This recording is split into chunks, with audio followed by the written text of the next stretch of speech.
조총을 좋아하는 건 알겠는데 언제부터 조총을 좋아했던 거지? 원래 조선은 이 기병을 주력으로 삼은 나라였잖아. 임진왜란이 분기점이 됐지. 임진왜란 발발 이듬해인 1593년에 왜군에 대응하려고 훈련도감을 만들었잖아. 그게 시발점이라 할 수 있을 거야. 자세한 내용은 국립진주박물관 김명훈 학예사의 설명을 들어보자고. 우리 민족은 아시다시피 올림픽 나가면 총도 잘 쏘고 활도 잘 쏩니다.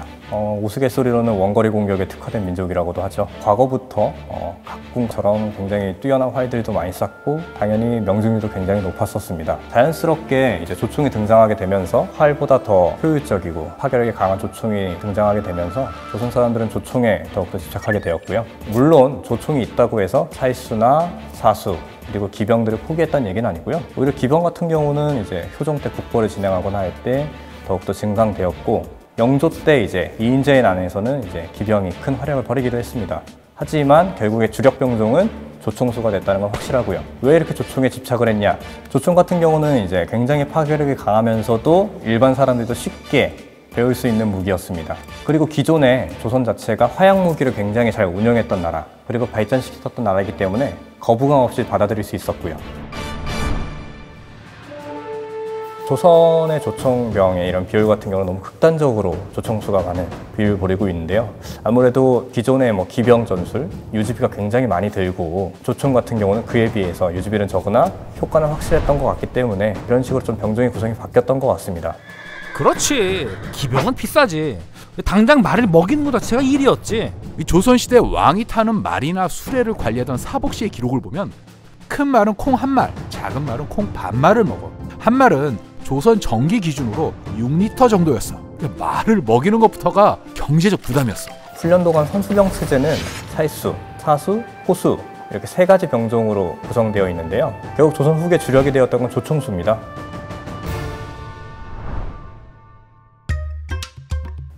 조선군 같은 경우에는 일단 조총 자체가 매치랑 머스켓이 엄청난 무기 이런 건 아니었기 때문에 조선인 자체가 굉장히 조총을 잘 쐈다.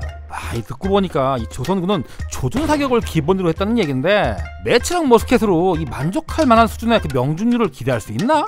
만족할 만한 수준의 명중률을 만들려고 했지. 진짜? 그게 훈련으로 가능해? 강선도 없는 머스켓을 가지고 일정 수준 이상의 명중률이 나오도록 훈련시킨 게 바로 조선이었어. 예를 들면은 사격 교관 혹은 왕의 호위무사였던 겸사복, 조총을 다루는 포 겸사복 같은 경우에는 평생 동안 봉급을 받기 위해서는 2차례에 걸쳐서 3발 만발의 조총 시험을 통과해야 됐습니다.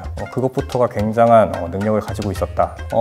신유 장군, 나선정벌에 나섰던 책임자였던 신유 장군이 썼던 기록에 보면은 조선군들의 명중률 자체가 청나라군의 병사들의 사격 능력에 비하면 비교할 수 없을 정도로 월등했다. 심지어 이제 아시다시피 나선정벌 당시에 러시아군이 썼던 거는 플린트락 총이었거든요.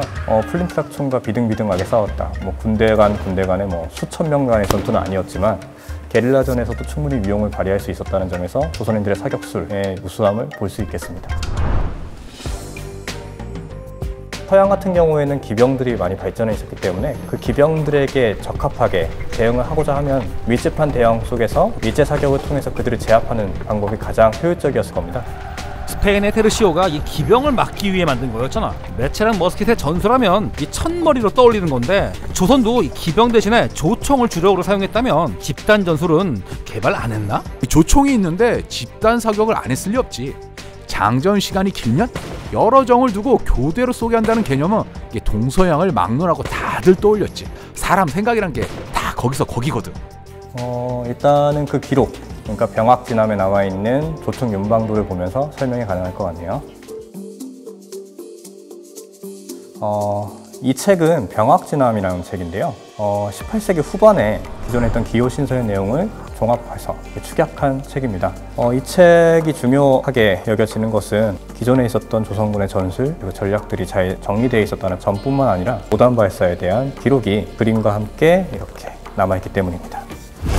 조총윤반도라는 그림에 이렇게 조선군이 조총을 어떻게 운영했는가에 대한 기록이 그림과 같이 나와 있는데요. 보시면은 일단은 단열, 그러니까 일렬로 병사들이 이렇게 쭉 늘어져 있을 경우에는 일격에 한 방에 적을 일제 사격한다 라고 써 있고요. 소대 단위로 나눠 있을 경우에는 5명이 한 열을 이루어서 이렇게 2열로 순차적으로 발사한다.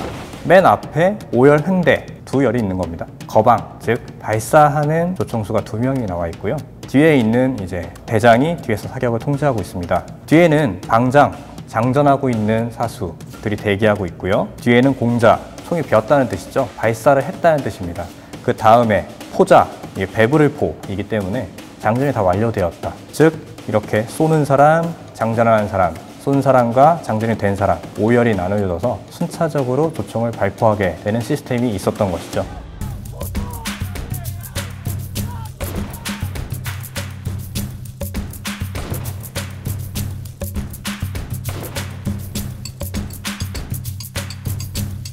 결국 조선군도 이렇게 윤방 사격을 당연히 했을 것 같고요. 당연히 효율적인 전술이었다고 저는 생각합니다. 근데 문제는 적들의 공격을 완벽하게 저지할 수 있었느냐, 조총만으로. 그건 또 아니었던 것 같습니다. 결국엔 윤방 전술이라는 것도 효과적이었지만 돌격하는 기병 그리고 백병전에 돌입하기 직전에 적을 섬멸하는 전술을 수행할 수는 없는 그런 전술이었다. 명나라 같은 경우에는 뭐 강력한 화약 전력을 보유하고 있었는데요. 청나라군이랑 명나라군이랑 평지에서 맞붙었을 때는 명나라군이 청나라군을 저지한 적이 단 한 번도 없습니다. 뭐 성에 의탁해서 싸우면 당연히 청나라군을 막아낼 수 있었겠지만요. 조선군 같은 경우도 쌍용 전투 그리고 사루 전투에서 청나라 기병들을 막아내지 못하고 대패를 당하게 되었죠. 조선 같은 경우는 조총을 너무나 잘 써먹었고 그 300년 동안 전혀 뭐 문제가 크게 일어나는 일도 없었고 그 패러다임을 바뀔 정도의 커다란 충격도 벌어지지 않았기 때문에 지속적으로 조총을 사용했던 것 같습니다. 어느 정도 일부분은 좀 개량을 한다든지 하는 요소들이 보여야 되는데 그렇다고 그런 기회가 없었냐?